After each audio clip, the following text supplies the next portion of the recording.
Dans la brousse, au cœur de l'Afrique, il y a bien quelques rares camions qui font du transport de marchandises.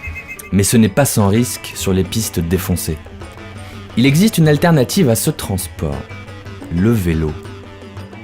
En effet, il passe partout.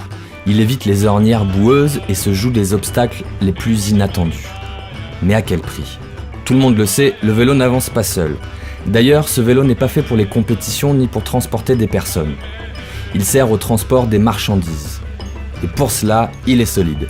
Leur heureux propriétaire marche à côté et pousse. Ces convoyeurs de 2 roues font un pénible trafic depuis les villages vers les marchés des grands sites urbains. Chargés d'un fardeau qui pèse jusqu'à 5 à 6 fois leur propre poids, ces hommes font 150 km en 5 à 7 jours, parfois sous des pluies diluviennes et pour un revenu dérisoire. Quand le trafic commercial ne marche pas bien dans une région, ces forçats de la piste vont dans une autre direction et n'hésitent pas à faire 8 ou 900 km, soit la distance Lille-Toulouse. Autrefois, il y avait en France les forts des Halles. Aujourd'hui, il y a encore des forts de la piste en Afrique. Cela mérite considération pour leur courage et leur détermination.